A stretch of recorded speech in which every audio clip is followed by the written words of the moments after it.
আচ্ছা, তাহলে ব্যাপারটা ছিল এইটা যে আসলে দোষ শাকিব খানের। তুফান নিয়ে আরশাদ আদনান আবার পোস্ট করছেন এবং সেইটার তুফানের প্রডিউসার চুরকির কর্ণধর শাকিল ওনার সাথে একটা পিকচার উঠাইছে।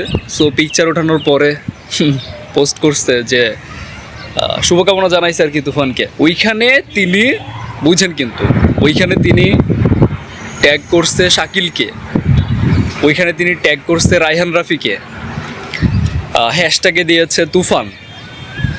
অথচ সিনেমার টিজারে যে ছিলেন, যিনি one of the most leading Shakib Khan, ওনার নাম পোস্টের কোথাও তিনি নেননি। শুভকামনা জানাইছেন সেটা হচ্ছে তুফানের প্রডিউসারকে, তুফানের ডিরেক্টরকে, বাট তিনি কোথাও শাকিব খানকে শুভকামনা জানাননি। জল কোন দিক থেকে কোন দিকে যাইতেছে বুঝতেছেন? আজকে শুক্রবার, জুম্মার নামাজ শেষে বিকেলবেলা ছাদে আসছি এবং ছাদে আসার পরে আসলে ভিডিওটা করতেছি। আনফর্চুনেটলি আমি স্টুডিওতে নাই, আর স্টুডিওতে বসে ভিডিও বানাতে খুব বারংবার বিরক্তিকর ফিল হয়। জানি না এই ভিডিওটা কখন আপলোড দিব, বাট এখন বিকেলবেলা এখন করে রাখতেছি। এত জল গোলা হওয়ার পর নকল কপি টপি এইসব বলার পরে এখন এসে তুফানকে শুভকামনা জানাচ্ছেন, অথচ সেখানে শাকিব খানের নাম কোথাও নাই।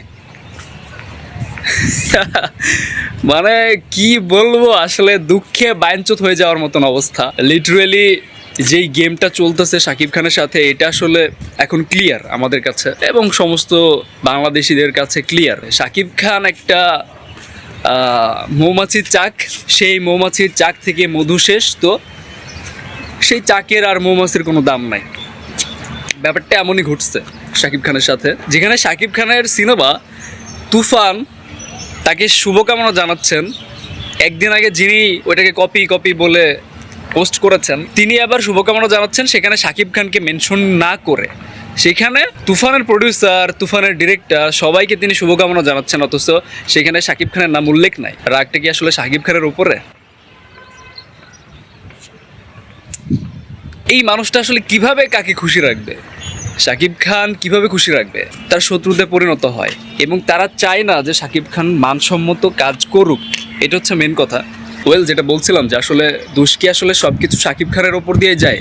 অপরাধ কি সবসময় শাকিব খানই করে? যার কাছের মানুষগুলো, একসময় ইকবাল ছিল তার কাছের মানুষ, একসময় জাজের আজিজ ছিল তার কাছের মানুষ, শাপলা মিডিয়ার কর্ণধর দুর্নীতিগ্রস্ত সেলিম তার কাছের বন্ধু ছিলেন, তারা কেউ আসলে চায় না যখনই দেখলেন হচ্ছে শাকিব খান শিকারি করলো, যৌথ প্রযোজনা সিনেমাগুলো করলো, তখন আপনারা দেখছেন যে তার শত্রুর অভাব নেই। ঠিক আছে, এই যে এখন এফডিসিতে তাদেরকে দেখাই যায় না, অথচ শাকিব খান এখনো অবধি টিকে আছে। এর জয় হয় এবং সত্যটা থেকে যায়। শাকিব খান আসলে ভালো কাজ করুক, মানসম্মত কাজ করুক, কোয়ালিটিফুল কাজ করুক, এটা তাদের কেই চায় না। সো এতদিন পরে এসে আবার এটা প্রমাণিত হলো, শাকিব খান যখন বড় স্কেলে কাজ করতেছে, কেজিএফ, পুষ্পা, জাওয়ানের মতন স্কেল নিয়ে কাজ করতেছে, যার পরিচালনায় আছে রায়হান রাফির মতো পরিচালক, এবং সেখানে ভিলেন হিসেবেও আছে সুশীল সমাজের চঞ্চল চৌধুরী, এরপরেও আসলে শাকিব খানের সাথে শত্রুতা করতে হবে, তার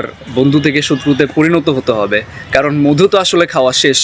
সেই চাকের, সেই মৌমাছির আর কোনো দরকার নাই। কপাল আসলে শাকিব খানেরই খারাপ।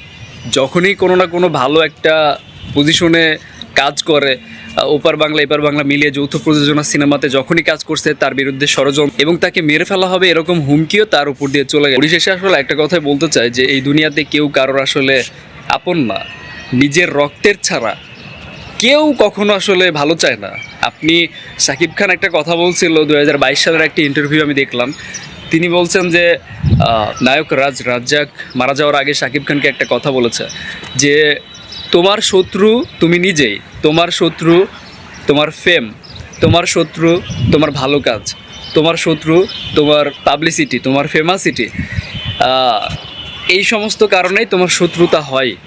তোমার কাছের বন্ধুগুলোও তোমাকে ছেড়ে যেতে চায়, তোমার সাথে শত্রুতা করতে চায়, তার একমাত্র কারণ হলো তুমি পপুলার, তুমি মেগাস্টার, তুমি সুপারস্টার।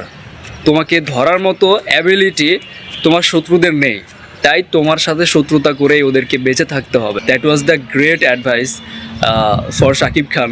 রাজ্জাকের কাছ থেকে এরকম একটা অ্যাডভাইস শাকিব খান অনেক আগে পেয়েছে। সে এটা নিজেকে বুঝাইছে যে আসলে এটা মন খারাপ করে লাভ নাই, কারণ আমার শত্রু আমি নিজেই।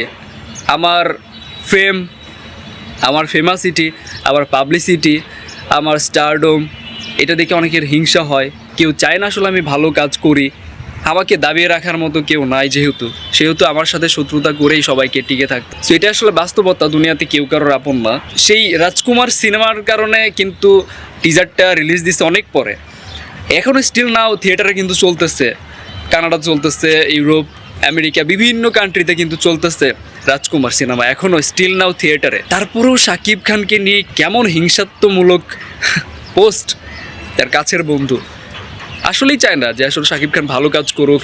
আমরা শাকিব খান ফ্যান না হয়েও যেভাবে আসলে শাকিব খানের ভালো কাজগুলোকে উদ্বুদ্ধ করি, আমরা চাই আসলে ভালো পরিচালক, ভালো প্রযোজক। এটা আসলে দেখলেই চোখের শান্তি যে শাকিব খানকে এমন কিছু লুকে, এমন কিছু তার আসলে পাওয়ার তো কিছু নাই, তার আসলে প্রমাণ করার তো কিছু নাই। আমরা সবাই জানি আমরা শাকিব খানের অন্ধভক্ত না, কিন্তু আমরা ওয়েল উইশার। আমরা চাই যে সে ভালো কাজের সাথে থাকুক, বাট তার কাছের বন্ধুগুলাই এটা চায় না। কারণ কাছের বন্ধুগুলা যদি এটাই চাইতো তাহলে শাকিব খান এতদিন বস্তা পচা ছবি দিতে পারতো। তার কাছের বন্ধুগুলা তাকে ডোমিনেট করে তার কাঁধে নিঃশ্বাস ফেলে যা তাই ইচ্ছা বস্তা পচা সিনেমা বানিয়ে দেশের পাবলিককে খাওয়াইছে। এখনও তারা চায় সেটাই করতে। কারণ প্রিয়তমার গল্প তো আমরা দেখছি, রাজকুমারের গল্প তো আমরা দেখছি। অন্তত শাকিব খানের বন্ধু বান্ধবের আশেপাশের কাছ থেকে এই যদি হয় তাদের বন্ধুদের অবস্থা, এই যদি হয় বন্ধুত্বের নমুনা, তাহলে মান্না সাহেবের সেই কথাটা 100-র মধ্যে 1000% সত্যি। এই ফিল্ম ইন্ডাস্ট্রিতে কেউ কারোর আপন বন্ধু হয় না, এভরিথিং ইজ মেকিং। এইরকম বন্ধুদের দিকে তাকিয়ে থেকে লাভ নাই। এরকম বন্ধুদের কেয়ার আপনি কখনোই করেন নাই, আপনাকে কেউ ডোমিনেট করতে পারে নাই, ভবিষ্যতেও পারবে না কেউ ডোমিনেট করতে। আপনি এরকম চোখে শান্তি আনার মতো এরকম এই টাইপের সিনেমাগুলোই দিয়ে যান। আশা করি ভবিষ্যতে রায়হান রাফির সাথে আরও অনেক কাজ করবেন আপনি। বাংলাদেশের একটা কন্টেন্ট, বাংলা একটা সিনেমা কেজিএফ, পুষ্পা, জওয়ানের মতো ফিল দিচ্ছে। আর বিশেষ করে সেটা যদি হয় Shakib Khan, rough and tough look Shakib খানকে দেখতে কার না ভালো লাগবে। তার হেটার্সরাও চুপ হয়ে গেছে। কিছু কিছু মানুষ লাফাইতেছে, তারা যাবেও না যতই ভালো কাজ করুক না কেন। বাট আমরা শাকিব খানের অন্ধভক্ত না, যেটা দেখতে পাচ্ছি শাকিব খানের মধ্যে, যে তার মধ্যে যেই পোটেনশিয়াল রয়েছে এটা বাংলাদেশের কোনো ডিরেক্টর এখনও পর্যন্ত বের করতে পারেন নাই। আই হোপ রায়হান রাফি সেটা বের করে নিয়ে আসবে। অ্যান্ড আমরা শাকিব খানের ওয়েল উইশার হয়ে এই কথাটা বলতে পারি যে আসলে আশেপাশের কাছের বন্ধু বান্ধবের দিকে তাকিয়ে লাভ নেই। আপনি এমন একটা পর্যায়ে চলে গেছেন যে আপনার শত্রুর অভাব নেই। আপনার সাথে সবাই শত্রুতা করতে চাইবে এবং আপনাকে সবাই ডোমিনেট করতে চাইবে। আপনি চলেন আপনার স্টারডম দিয়ে। ইন্ডিয়া, কলকাতা, বাঙালিদের মধ্যে আপনার ফ্যান বেস সব থেকে বেশি স্ট্রং। সো আপনি এই সমস্ত দিক দিয়ে মন খারাপ করবেন না। এরকমই ভালো ভালো কাজ, এরকমই র ভাইবের কাজ আমাদেরকে দিতে থাকেন, এটাই প্রত্যাশা আপনার কাছে। সো শাকিব খানের কাছের বন্ধুদের কাছ থেকে আসলে কোনো প্রত্যাশা বাংলাদেশের মানুষের, সাকিবিয়ানদের আসলে থাকা উচিত না। সো এই যে তুফানকে উইশ করা এবং শাকিব খানকে মেনশন না করা, ব্যাপারটা আমরা ক্লিয়ার। শাকিব খানের সাথে কোনো না কোনোভাবে তার মনোমালিন্য হয়েছে, যেখানে শাকিব খানের নামে উচ্চারণ সে করে নাই। এইটা নিয়ে আপনি কি বলতে চান? আপনার মতামত অবশ্যই কমেন্টে জানাবেন, বিকজ আমি সব কমেন্টগুলো পড়ি, আপনাদের থিঙ্কিং আমার আসলে খুবই ভালো লাগছে। গত কিছুদিন আপনারা যেভাবে অ্যাপ্রিসিয়েট করতেছেন এবং ভবিষ্যতেও করবেন আশা করি। আর যারা সাবস্ক্রাইব করেন নাই অবশ্যই সাবস্ক্রাইব করবেন। যারা ফেসবুক পেজ থেকে দেখতেছেন অবশ্যই একটা ফলো, একটা লাইক করে দিবেন। ভালো থাকবেন, ভালো রাখবেন। Thank you, take care, bye by.